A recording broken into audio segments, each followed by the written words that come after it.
Hello friends, स्वागत है आपका एक बार फिर पॉलिटी की सीरीज में। हमने स्टार्ट किया था क्लास 6 की एनसीईआरटी को और हम कवर करेंगे from class 6 to 12th NCERT. इस सीरीज में हम कंप्लीट कर चुके हैं 4 chapter number 1 that is understanding diversity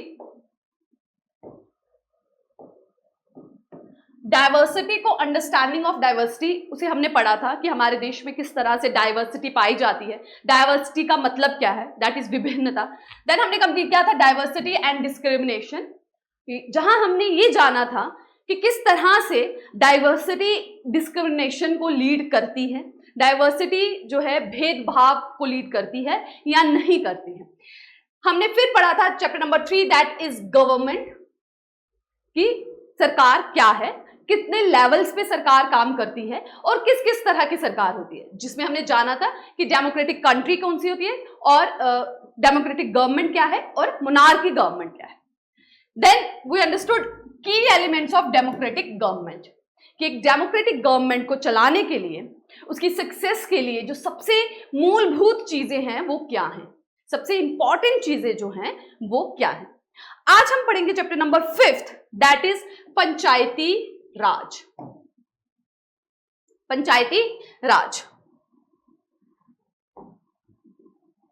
देखिए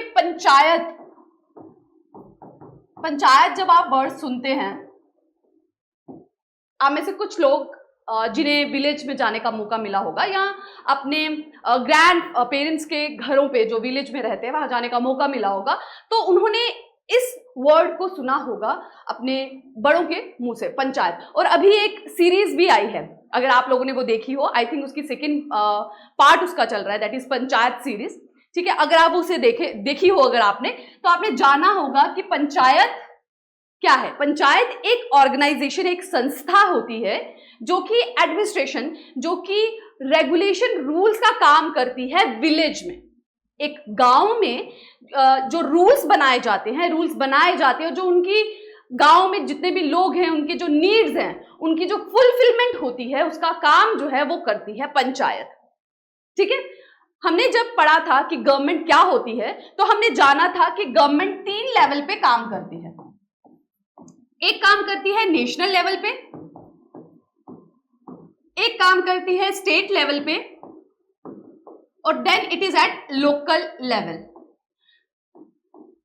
सो local level that is local self government के अंडर ही आती हैं पंचायत एंड म्युनिसिपैलिटीज, और ये पंचायत हमें यहां पढ़नी है।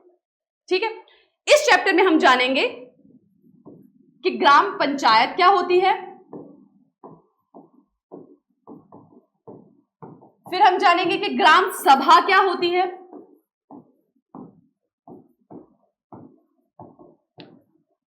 then we will understand कि what is ग्राम समिति,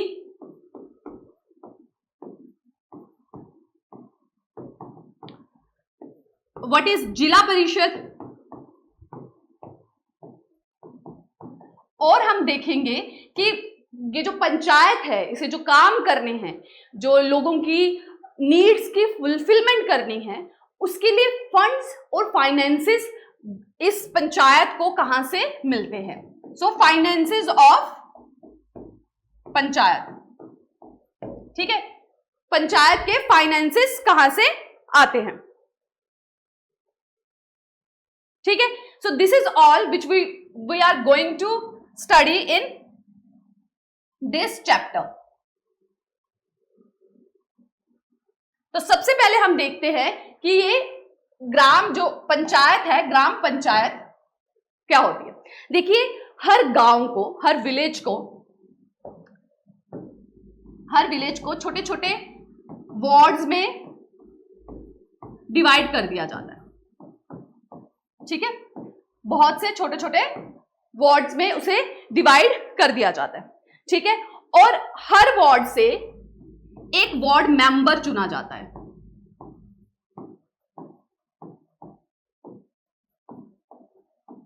एक विलेज है, उस विलेज को छोटे छोटे वार्ड्स में कन्वर्ट कर दिया जाएगा, डिवाइड कर दिया जाएगा। जैसे कि अभी रिसेंटली 2024 के लोकसभा के इलेक्शंस हुए हैं, आप लोगों ने वोट दिए होंगे अपने, तो जब आप वोट देने गए होंगे तो आप लोगों ने अपने अपने कॉन्स्टिट्यूएंसी में वोट दिया होगा। तो एक स्टेट को भी छोटी छोटी डिफरेंट कॉन्स्टिट्यूएंसी में डिवाइड कर दिया जाता है। उसी तरह से एक विलेज को छोटे छोटे टुकड़ों में डिवाइड कर दिया जाता है, जिसे कहा जाता है वार्ड।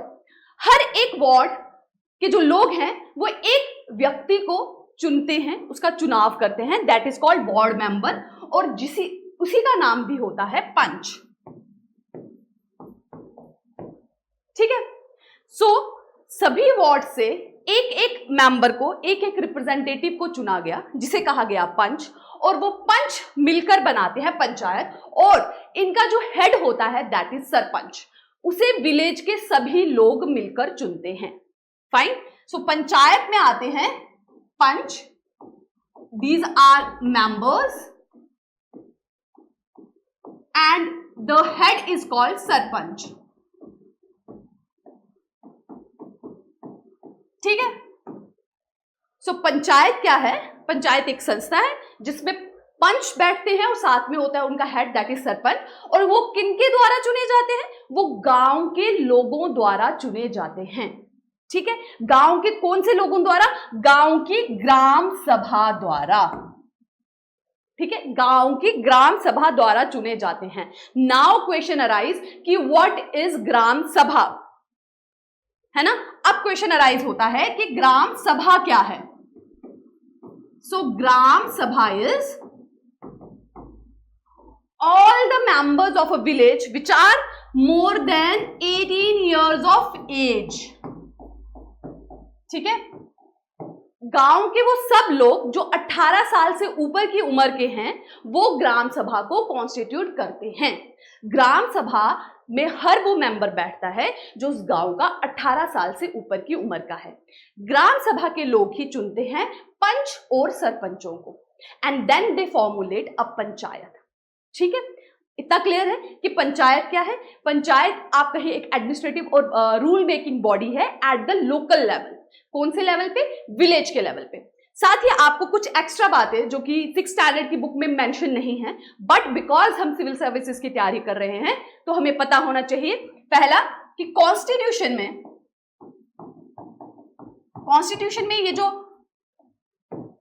पंचायती राज सिस्टम है, इसे पंचायती राज सिस्टम को कॉन्स्टिट्यूशनल स्टेटस मिला था बाय 73 कॉन्स्टिट्यूशनल अमेंडमेंट एक्ट 1993 के। ठीक है। कॉन्स्टिट्यूशनल अमेंडमेंट एक्ट 1993 में पंचायती राज सिस्टम को एक जो है कॉन्स्टिट्यूशन में दर्जा मिल जाता है। अब देखिए हमारे देश में ना ये जो पंचायत का सिस्टम है ये बहुत पुराना चल रहा है। एंशियंट टाइम से हमारे गांव में जब भी कोई प्रॉब्लम आ जाती थी, कोई कठिनाई होती थी, लोगों को कुछ चीजों की जरूरत है, लाइक पानी नहीं मिल रहा है, बिजली की प्रॉब्लम है, या कोई लैंड को लेके कन्फ्लिक्ट हो रहा है, तो वो लोग पंचायत के पास जाते थे। ठीक है। अब इस पंचायत को जो कॉन्स्टिट्यूशन में जगह मिली उसे एक अपनी पोजीशन ग्रांट की गई बाय 73 कॉन्स्टिट्यूशनल अमेंडमेंट एक्ट 1993। ठीक है। 1993, और ये आता है अंडर शेड्यूल 11 के अंदर आता है और पार्ट 9 के अंदर। हमारे कॉन्स्टिट्यूशन में बहुत से आर्टिकल्स हैं जिनको 12th शेड्यूल में डिवाइड किया गया है और बहुत से पार्ट्स हैं। सो जो पंचायत है that comes under schedule 11 part 9 and it has been granted constitutional status by 73 constitutional amendment act 1993। और जो आर्टिकल्स हैं, आर्टिकल आता है इसका 243 से 243O। ठीक है। सो कॉन्स्टिट्यूशन में आर्टिकल 243 से 243O तक है वो सब डील करते हैं पंचायत के पास क्या पावर्स हैं, क्या फाइनेंसेस हैं, क्या क्या काम वो कर सकते हैं। साथ ही एक और चीज इसमें आपको ऐड करनी होगी, दैट इज इनको फाइनेंसेस जनरेट करने के लिए कुछ आइटम्स जो हैं इनको दी गई हैं। ठीक है। कुछ चीजें जो इनको इनकी तरफ कैटेगराइज कर दी गई हैं, दैट इज 29 सब्जेक्ट्स। ये 29 सब्जेक्ट्स ऐसे सब्जेक्ट्स हैं जिसके थ्रू ये अपने लिए जो रेवेन्यू जो है वो जनरेट कर सकते हैं। इसे हम अभी और डिटेल में देखेंगे जब हम फाइनेंसेस को पढ़ेंगे इसके बारे में, ठीक है। So that is the extra knowledge for the panchayat, ठीक है। तो इतना क्लियर है कि पंचायत एक ऐसी संस्था है जो गांव की कोई भी प्रॉब्लम हुई, कोई भी नीड हुई, उसको देखती है, उसकी फुलफिलमेंट करती है।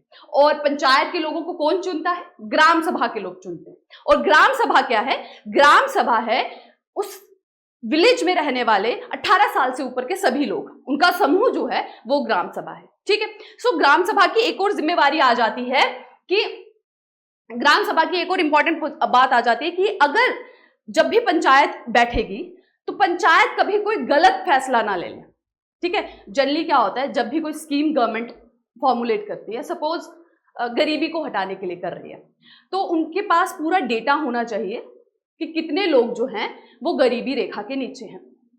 अब सेंटर में बैठी गवर्नमेंट कैसे जानेगी कि एक पर्टिकुलर विलेज में कितने लोग हैं जो बीपीएल से नीचे हैं, गरीबी रेखा से नीचे हैं? तो ये जो डेटा है उनको प्रोवाइड किया जाता है थ्रू पंचायत, ठीक है। सो पंचायत वो पूरा जो लिस्ट है कि उसके पर्टिकुलर गांव में कितने लोग हैं जो गरीबी रेखा से नीचे रहते हैं। अब इसका फैसला गलत ना हो, किसी ऐसे इंसान को उस लिस्ट में एंटर ना करें जो कि एक्चुअल में बीपीएल नहीं है, और ऐसे इंसान को जिसको रिक्वायरमेंट है उस स्कीम की, उसे उस लिस्ट से आउट ना कर दें। इसी से रिलेटेड जो है एक स्टोरी इस बुक के इस चैप्टर में मेंशन भी है, ठीक है। तो जब भी कोई गलत डिसीजन लिया जाता है ग्राम पंचायत द्वारा, तो ग्राम सभा के जो लोग हैं वो उठते हैं, खड़े होते हैं, एंड वो उस गलत फैसले के खिलाफ आवाज उठाते हैं, उठा सकते हैं, और उनको कन्विंस कर सकते हैं, उनको कंपेल कर सकते हैं कि वो उनके गलत फैसले को चेंज करें, ठीक है। तो ग्राम सभा का जो ओपिनियन होता है ना, वो मैंडेटरी हो जाता है। वो जो पंच के लोग होते हैं, पंचायत के जो लोग होते हैं, उनके ऊपर बाइंडिंग होता है ग्राम सभा का जो फैसला होता है, ठीक है। तो ग्राम सभा बहुत ही स्ट्रॉन्ग आप एक तरह से कह सकते हैं कम्युनिटी है, ठीक है। सो हमने जाना ग्राम पंचायत क्या है और जाना ग्राम सभा क्या है, ठीक है। Now coming towards the gram समिति, ठीक है। हियर आई हैव रिटन कि उनकी एक्चुअल जो डेफिनेशन है, जो आप पॉज करके एक बार रीड आउट कर सकते हैं। नाउ कमिंग टूवर्ड्स कि ग्राम समिति क्या है। अब विलेजेस से जो ग्राम पंचायत है वो एक विलेज में काम करती है, ठीक है। सिंगल विलेज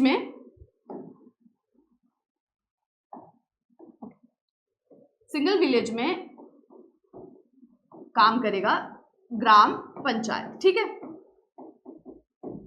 अब अगर 4 से 5 विलेजेस को मिला दिया जाएगा, 4 से 5 विलेजेस को मिलाकर बनाई जाती है जो विलेज समिति, ठीक है, ग्राम समिति जिसे आप कहें, ठीक है। व्हेन 2 to 4 और you can say more, it can be a more number, कोई फिक्स नंबर नहीं होता इसका, ये ज्यादा भी हो सकता है, कोई फिक्स नंबर नहीं होता है। So when multiple villages come together they form a village समिति और ग्राम समिति, ठीक है। ग्राम समिति कहते हैं जिसको ब्लॉक लेवल पे आता है।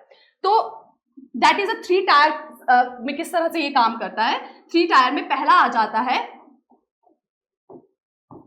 ग्राम पंचायत,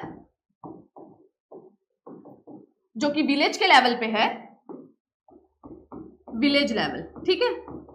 सो अब 4-5 विलेज को मिलके बन गया एक ब्लॉक, ठीक है। तो ब्लॉक के लेवल पे काम करेगा ग्राम समिति, ठीक है। अब उन सभी ब्लॉक को मिला के बनती है एक डिस्ट्रिक्ट, जिसे कहा जाता है जिला परिषद, जो कि काम करेगी at the level of district, ठीक है। सो ये 3 स्टेटस रहते हैं लोकल सेल्फ गवर्नमेंट के at the level of village, ठीक है। सबसे पहले विलेज लेवल पे आ गया ग्राम पंचायत, जिसमें रहेगा पंच और सरपंच, जिन्हें चुना जाएगा डायरेक्टली थ्रू द ग्राम सभा, through the people of gram सभा। फाइन, क्लियर है।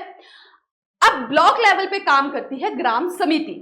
अब ग्राम समिति में जो है जितने भी विलेज इंक्लूडेड किए जाते हैं, उनके सब पंच और सरपंच वहां पर जो है उसके मेंबर्स होते हैं ग्राम समिति के, ठीक है। और ग्राम समिति का जो एग्जीक्यूटिव हेड होता है, जो भी फैसला ग्राम समिति लेगी उसको जो इंप्लीमेंट करता है, वो होता है BDO। It is an administrative officer, block development officer, ठीक है। अगर आप स्टेट सिविल सर्विसेज की तैयारी कर रहे हैं तो आपको जो रेवेन्यू डिपार्टमेंट में है ये पोस्ट भी दी जा सकती है, that is block development officer, जो ब्लॉक लेवल पे काम करता है। विलेज समिति फैसला लेगी और उस फैसले की जो इंप्लीमेंटेशन है that is done by BDO. ठीक है, अब सभी विलेज समितियां मिलकर एक डिस्ट्रिक्ट को कॉन्स्टिट्यूट करती हैं और बनता है जिला परिषद। अब जिला परिषद का जो मेंबर्स हैं वो जो जितनी भी ग्राम समितिज हैं उनके मेंबर्स उसमें इंक्लूडेड होते हैं, एमपीज एमएलएस उस एरिया के वो भी उसमें इंक्लूड होते हैं। साथ ही इसका जो एग्जीक्यूटिव हेड होता है वो होता है डीसी और डीएम, डिस्ट्रिक्ट कलेक्टर और डिस्ट्रिक्ट मजिस्ट्रेट। इनका काम होता है जिला परिषद में जो भी फैसले लिए गए हैं उसकी इंप्लीमेंटेशन को करना। ठीक है, एग्जीक्यूटिव हेड एक हो गया। देखिए दो तरह की बॉडीज होती है, एक होती है लेजिस्लेटिव, है ना, ये बेसिक वर्ड है जो आपको इनका आइडिया होना चाहिए।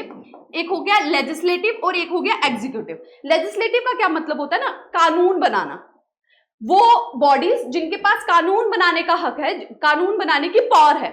और एग्जीक्यूटिव क्या हो गया, वो बॉडीज जो उन कानूनों को इंप्लीमेंट करती है, मूल रूप में मूलभूत में लाती हैं। ठीक है, कार्यरत करती हैं जिनको। ठीक है, सो लेजिस्लेटिव में आ जाएंगी आपकी विलेज समिति, ग्राम पंचायत और जिला परिषद, ये कानून बनाते हैं या कुछ भी निर्णय लेते हैं। एग्जीक्यूटिव में क्या हो जाएगा, यहां पर बीडीओ और यहां पर डीसी और डीएम। ठीक है, सिविल सर्विसेज जो आती है that is in the executive head. ठीक है, हमें कानून बनाने का हक नहीं होगा बट आपको हक होगा उसे इंप्लीमेंट करने का। आपकी जो जिम्मेवारी होगी वो ये होगी कि जो भी निर्णय लिए जाते हैं आपको उनको सही दिशा में सही तरीके से इंप्लीमेंट करना है।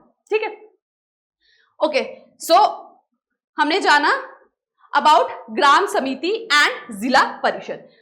ओके, ठीक है, so here I have written about what is gram panchayat. और अब एक अगर आपको चीज देखनी हो कि पंचायत और ग्राम सभा के बीच में डिफरेंस क्या है। ठीक है, हमने दो इंपॉर्टेंट बॉडीज देखी, ग्राम पंचायत और ग्राम सभा। अब इन दोनों के बीच में डिफरेंस क्या है। अब आप देखिए जो ग्राम पंचायत है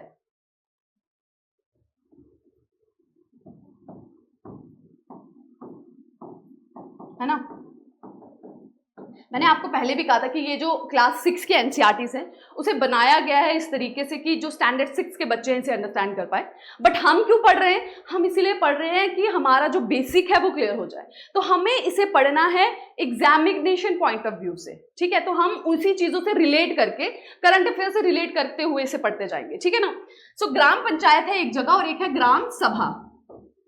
समिति हमने जाना कि जब बहुत से विलेज मिलकर एक ग्रुप बनाते हैं ब्लॉक लेवल पे तो वो बन जाती है ग्राम समिति, और बहुत सी ग्राम समिति मिलकर डिस्ट्रिक्ट को कॉन्स्टिट्यूट करती है जो बनाती है जिला परिषद। ठीक है, अब ग्राम पंचायत और ग्राम सभा का क्या है। अब आप देखिए कि ग्राम पंचायत जो है उसमें मेंबर्स चुने जा रहे हैं, है ना, इलेक्ट हो रहे हैं and they are elected for a 5 years time.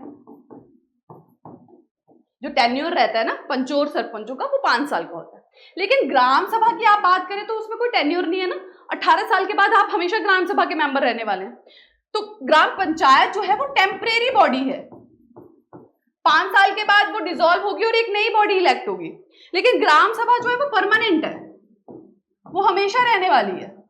हर 18 साल से ऊपर का पर्सन जो उस विलेज में रहता है वो ग्राम सभा का मेंबर होगा। ठीक है, और दूसरा इंपॉर्टेंट चीज है इसमें, इसकी जो मीटिंग है ना वो एवरी मंथ होती है। पंचायत जो है वो हर महीने मिलती है इंपॉर्टेंट बातों पे डिस्कस करने के लिए। ठीक है, अब अगर ग्राम सभा को लगे कि पंचायत कोई गलत फैसला ले रही है उस चीजों पे जो है डिस्कशन करने के लिए ग्राम सभा जो है वो ट्वाइस इन अ ईयर मिलती है। ठीक है, वो हर महीने नहीं मिलती, ट्वाइस इन अ ईयर। ठीक है, 2 बार, एक बार, एक साल में 2 बार आपस में मिलती है। ठीक है, समझ आ गया। सो इसके मेंबर्स पे भी आप कह सकते हैं, मेंबर्स इसके 5 होते हैं, एक पंच होते हैं और सरपंच होते हैं, और यहां पर जो है ऑल एडल्ट्स, ये हो गए पंचायत के मेंबर्स, और यहां पे ऑल एडल्ट्स है ना, all adults of a village are member of gram sabha. ठीक है, सो आई थिंक अब आपको क्लियर है कि पंचायत क्या होती है। पंचायत गांव के लेवल पे उनके मुद्दों पे डिस्कस करने के लिए, उनको लैंड की कोई प्रॉब्लम है, पानी की, सड़क की, किसी भी चीज़ों की बातें हो रही है, प्रॉब्लम हो रही है, तो उस पर जो है निर्णय लेने के लिए, उसके बाद डिस्कशन करने के लिए होती है ग्राम पंचायत, जिसके मेंबर्स को चुना जाता है ग्राम सभा द्वारा। और ग्राम सभा के जो उस विलेज के जितने भी लोग हैं जो 18 साल से ऊपर की उम्र के हैं, वो सब होते हैं ग्राम सभा के मेंबर्स। ठीक है। विलेज समिति बनती है जब बहुत से विलेज आपस में मिलकर दे कॉन्स्टिट्यूट अ विलेज समिति एट ब्लॉक लेवल। ठीक है। एंड देन वेरियस विलेज समिति कॉन्स्टिट्यूट टुगेदर अ जिला परिषद। Clear? Fine. Now coming towards the जो इंपॉर्टेंट चीज हमें करनी है, that is what is the finances, कि जो भी काम करना है। अब पंचायत ने ये डिस्कस किया कि हमारे देश में नहीं, हमारे विलेज में अगर एक वाटर हार्वेस्टिंग की ज़रूरत है, ठीक है, पानी की किल्लत आ रही है तो पानी को बचाने की ज़रूरत है, या फिर एक सरकारी स्कूल को खोलने की ज़रूरत है, या प्राइमरी हेल्थ सेंटर की ज़रूरत है, तो इन सब के लिए जो है पैसा कहाँ से आता है पंचायत के पास, फंड्स कहाँ से आएगा पंचायत के पास। उसे कोई भी काम करना है, कोई भी डेवलपमेंट पोर्शन करना है, तो वो किधर से आएगा पैसा उसके लिए। तो जो फंड्स हैं वो एक तो उसे ग्रांट्स मिलती हैं। ग्रांट्स जो है दैट इज जो पैसा स्टेट गवर्नमेंट जो है देती है पंचायत को। तो स्टेट गवर्नमेंट द्वारा हर पंचायत को कुछ पैसा अलॉट होता है in the form of grant. ठीक है, वो पैसा वो यूज कर सकते हैं। सेकंड होता है इनके पास, जो मैंने अभी आपको बताया था कि देयर आर 29 सब्जेक्ट्स। 29 सब्जेक्ट्स ऐसे मेंशन किए गए हैं जिसके ऊपर जो है डिसीजन लेने का जो हक है वो पंचायत के पास है। कॉन्स्टिट्यूशन में मेंशन किया गया है कि 29 ऐसे सब्जेक्ट्स हैं, जैसे आप लैंड की बात करेंगे, वेल्थ की बात करेंगे, रोड्स की बात करेंगे, वाटर की बात करेंगे, इन सब चीज़ों पे जो है निर्णय लेने का जो हक है वो पंचायत के पास होगा। तो साथ ही उनके पास कुछ और हक भी हैं। उनके पास हक है कुछ टैक्सेस लगाने का, कुछ फीस लेने का। जैसे वो पंचायत घर को यूज करने के लिए फीस लगा सकते हैं और उस फीस से वो फंड जनरेट कर सकते हैं। वो वाटर टैक्स लगा सकते हैं, ठीक है, वो एंटरटेनमेंट टैक्स लगा सकते हैं। इस तरह से जो है वो वेरियस टैक्स और फीस जो है स्कूल जो है जनरल जो पब्लिक प्लेसेस जो हैं गांव में जिस तरह से उन्होंने ओपन की है, कोई भी उन्होंने पब्लिक फैसिलिटीज ओपन की है, उसके यूटिलाइजेशन पे वो फीस चार्ज कर सकते हैं और इसके थ्रू वो जनरेट करते हैं अपना रेवेन्यू, सो थ्रू फी और टैक्सेस। ठीक है, सो ये दो वेज हैं जिनके थ्रू पंचायत के पास फंड्स आता है, पैसा आता है उन कामों को करने का जिनके बारे में वो निर्णय लेते हैं, या जो जरूरतें उस गांव के लोगों की होती हैं उनको फुलफिल करने के लिए। ठीक है, so this from this way they generate money. ठीक है, ठीक है, सो हियर इट इज कि panchayat in our country receive funds in the following way. एक loans and grants from the state government. ठीक है, स्टेट गवर्नमेंट से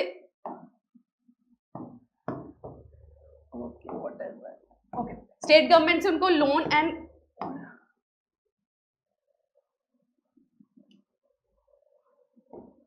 स्टेट गवर्नमेंट से उनको लोन्स एंड ग्रांट्स मिलते हैं और साथ ही उनके पास कुछ ऐसे राइट्स हैं जो कॉन्स्टिट्यूशन द्वारा उनको दिए गए हैं जिसके थ्रू वो फी चार्ज कर सकते हैं। जैसे पंचायत घर को यूज करने की जो मैंने अभी आपको एग्जांपल्स दिए, वो फी चार्ज कर सकते हैं और उसके थ्रू वो जनरेट कर सकते हैं बहुत से रेवेन्यू। ठीक है, सो जैसे local taxes, fees and charges on various activities, जैसे लैंड रेवेन्यूज वगैरह, प्रोफेशनल एंड ट्रेड टैक्सेस भी वो ले सकते हैं और इसके थ्रू वो जनरेट करते हैं अपना पूरा रेवेन्यू। ठीक है, सो आज के वीडियो लेक्चर में हमने पढ़ा कि ग्राम पंचायत क्या होती है, विलेज समिति क्या होती है, जिला परिषद क्या होती है और किस तरीके से विलेज अपने कामों के लिए फंड्स को जनरेट करते हैं।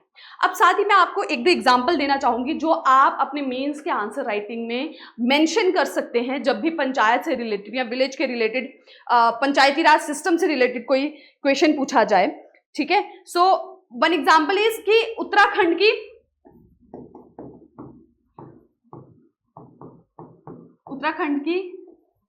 एक पंचायत है Hiwara, if I am not pronouncing right, so excuse me, Hiwara, I think, yes हिवारा।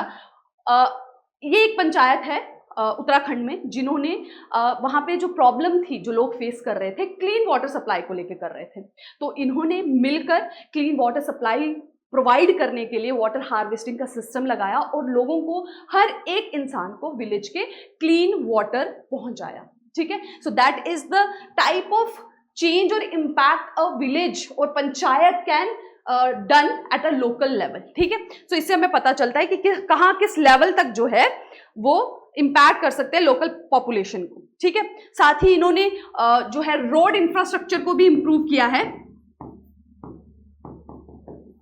Road infrastructure को और clean water supply.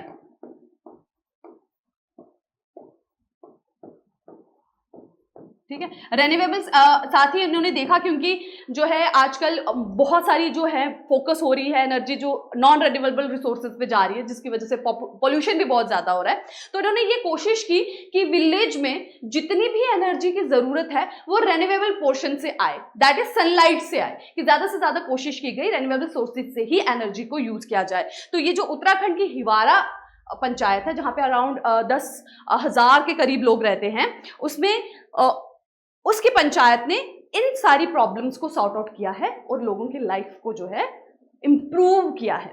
So different level पे गवर्नमेंट को बनाने का मकसद ही यही था, जो हम पहले भी गवर्नमेंट वाले चैप्टर में समझ चुके हैं, कि लोकल लेवल पे they know better about the needs of their people, है ना।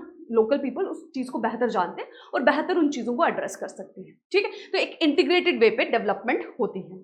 ठीक है, उसी तरह से एक एग्जाम्पल तेलंगाना के भी अंबेरपेट की